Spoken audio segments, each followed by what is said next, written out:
Stop. Thank you. So I remember the first time my son said it. He was sitting at the kitchen table over a bowl of oatmeal, and it just slipped out really easily. I'm not smart enough. And my heart broke a little because it was happening to him. In my line of work, I talk with a lot of people about their experience in school. And over the years, what I've noticed is that people walk away from their kindergarten through 12th grade education with a really good sense of all the things they're not good at. Something or things that made them feel inadequate at the time, but because it's such a formative period, it became part of their identity as an adult. Overwhelmingly, people leave school knowing ways in which they aren't smart. And the reason is that instead of seeing us for everything we are, traditional school and traditional education spotlights all the ways that we don't meet expectations. And this is such a common experience that we take it for granted, but we really shouldn't, because we're missing the chance to help people translate their uniqueness into an idea of who they can become. And so here's my question. What do we really want for our kids? What do we want for society? What if education could be designed in a way that it was about recognizing and cultivating each child's humanity, helping them nurture their interests and strengths, and expanding their idea of who they could become? So I'm going to ask you to sit back and just imagine something with me. You work in an office building that overlooks a park, and your desk is by a window. And one morning in September, you see 4 kids come to the park. They're different ages. They stay for a couple of hours that day, but they come back almost every day over the next several weeks. Sometimes it's just 1, sometimes it's all 4, sometimes they're only there for an hour, sometimes they're there all day. They draw, they sketch, they take pictures, they talk to kids on the playground, and they climb in the branches of these trees nearby. So your curiosity gets the better of you, and you start eating lunch in the park, and you find out that these 4 kids go to a school in town called Spark House. And over the course of the next 9 months, they're going to be building a community tree house. William is the oldest, and he developed this idea because he wants to develop the skills that allow him to manage complex projects and diverse teams. Elijah is 12. And like many kids with autism, he has really intense interests. In his case, it's engineering and rapid prototyping. Now, he's never had an easy time in school. He was put in special education. Other kids found him weird, so he was socially isolated. But he loves designing and iterating on ideas for the treehouse. He's working on writing skills and social skills, things that he's always hated because they're important to something that he's passionate about.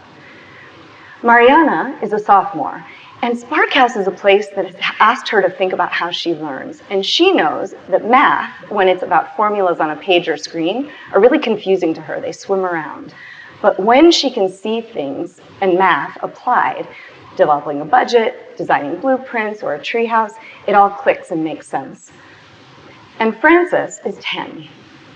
Her dyslexia means that she spent a lot of her time in school feeling dumb and behind in writing and in reading. But at Spark House, she's allowed to use text-to-speech and dictation software, and she's allowed to build on her visual and spatial strengths. Now, in the past, she's been called bossy, and she's had trouble interacting with her peers and working in groups. But William has been a really great mentor to her, and working with Elijah brings out a nurturing side to her.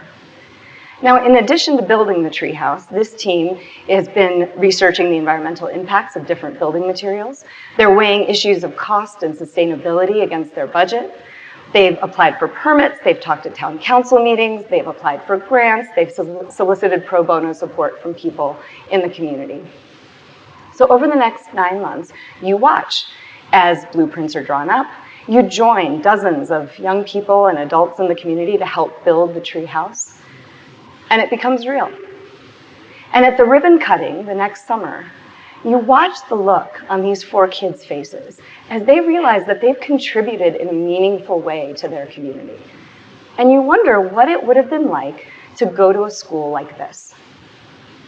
Now, what I just described to you is a radically different way of educating young people. It's deeply learner-centered. Adults see their role as facilitating learning experiences with and for young people.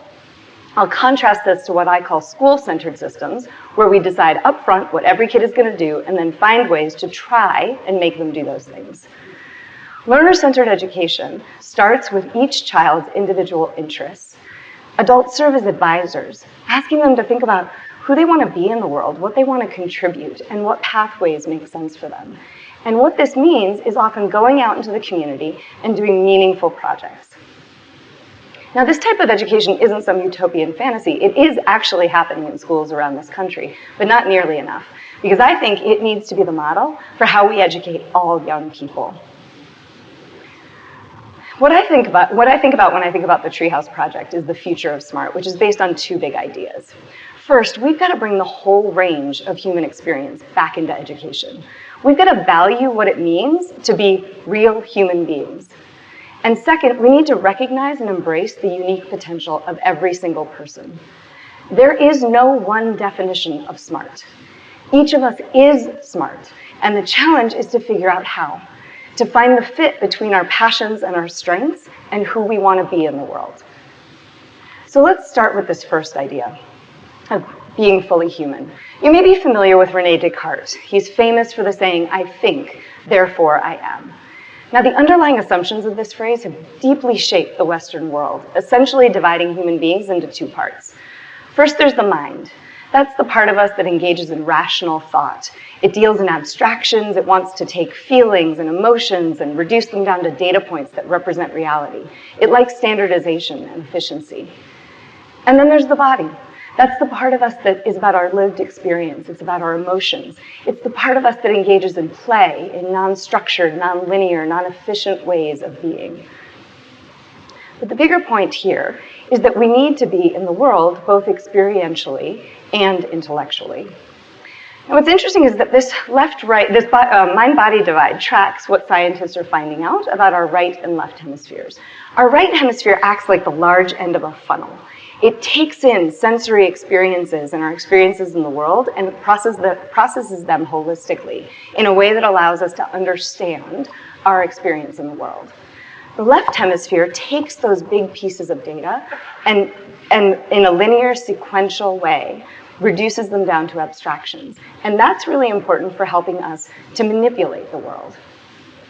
To be fully human, we have to embrace our bodies and our minds, our right and our left hemispheres. And we know this intuitively. It's not enough for me to know that I'm loved. I need to be with my children, with my family. Success at work isn't just about having learned business theory or having a graduate degree. It's about actually being able to lead teams and finish projects. Now, school-centered systems and school-centered education neglects these types of experiences. It's focused almost exclusively on the life of the mind. You only get credit for math if you can pass a paper and pencil or computer-based test. Applying math by building a treehouse doesn't count. It's built on the idea that learning happens inside the walls of a building. Everything else is an elective, an extracurricular, or a hobby. And you don't get credit for the things you learn to do and be while you're engaged in those. There's a standard idea of what every kid is supposed to know and be able to do. Whether you want to be an artist, a contractor, a plumber, a lawyer, you've got to tick the exact same boxes. And school-centered systems divide things up. They divide knowledge into discrete subjects. They divide kids by age, even though these things are totally divorced from how we actually live in the world. And finally, they measure learning in really standardized ways. The common thread here is efficiency. It's efficient, and that's the problem, because school-centered systems flatten out the realness of being human in the interest of efficiency. So let's compare this to our treehouse team. They were engaged in a messy, complex, real-world task. There was nothing abstract or standardized about it. The treehouse was real, and it was unique. They learned about things in integrated ways because it turns out that geometry, physics, design, aesthetics are all connected if you want to build a functional treehouse that kids will want to play in. The kids got to explore possibilities. They failed, they regrouped, they tried again. The process might not have been efficient, but it allowed them to engage both with academic content and also with feelings and experiences. In fact, that was part of the point, was to engage with each other, with their mentors, with the community. And in doing this, they debated, they argued, they resolved conflicts, they developed empathy and compassion, they learned to support each other. And they learned to persist, not because of grades, not because of AP credits, but because they cared. They'd chosen this project, it meant something to them. And like all of us, when we care about something, we don't need external rewards and punishments to persist. Now, the second idea of the future of smart is recognizing and embracing the unique potential of every person. School-centered systems prefer sameness. Policymakers make lists of things that every kid is supposed to know and be able to do.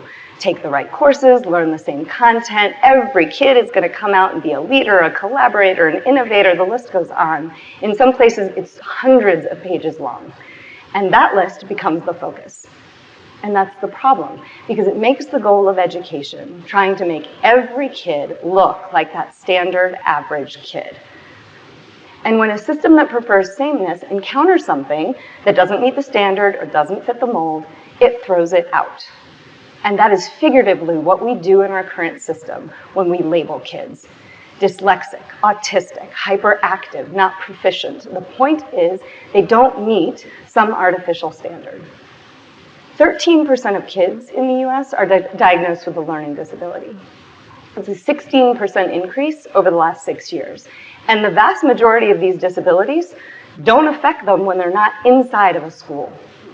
It seems to me that when you have to label that many kids, the problem is with the system and not with the kids.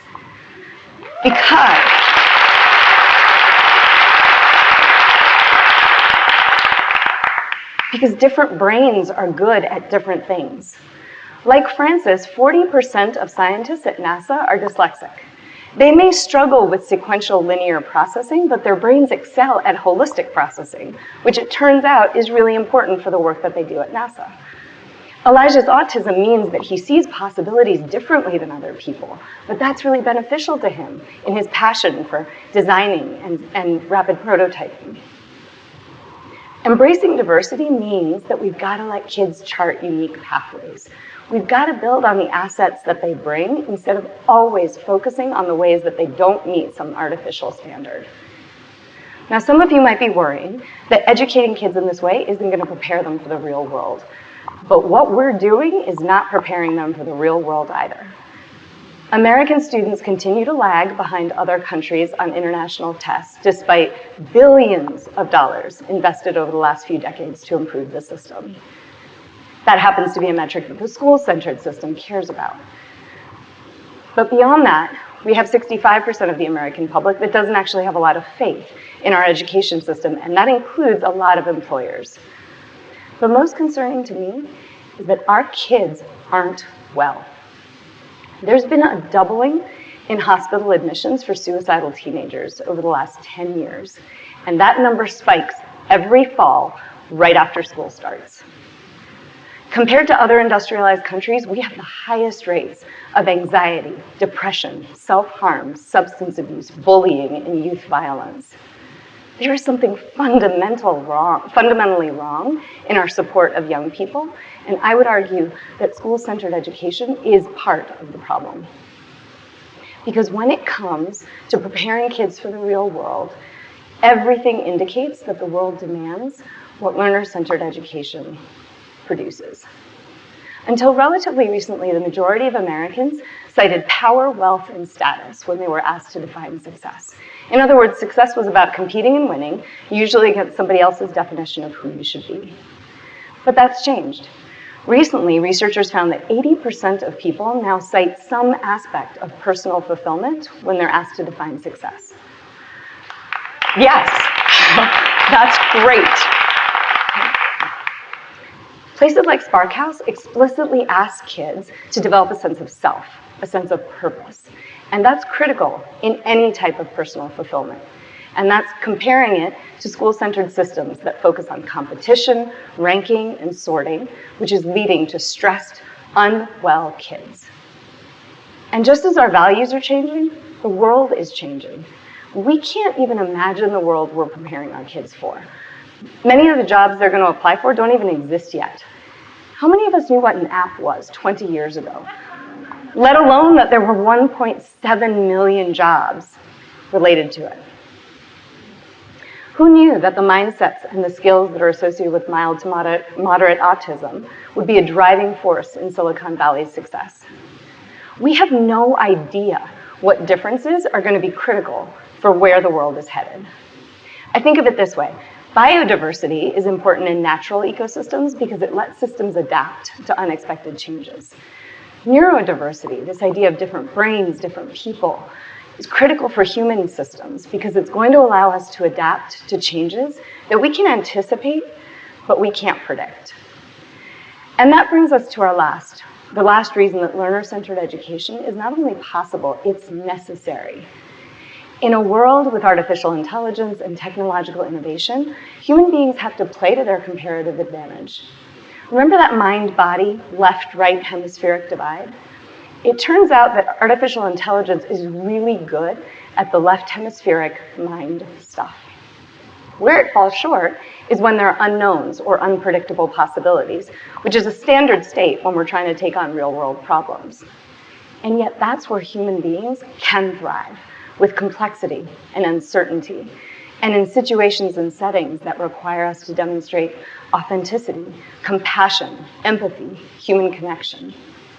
We just have to make sure we're educating our kids in ways that let them develop these deeply human capabilities. We've got to let each kid find their treehouse. It's time for us to trust our instincts that education can be so much more than what it is. It's what the world demands, it's what my sons require, and it's what all kids deserve. Education needs to focus on developing healthy, well-adjusted human beings who are capable of living individually meaningful lives in an increasingly complex world. And that is the future of SMART. Thank you.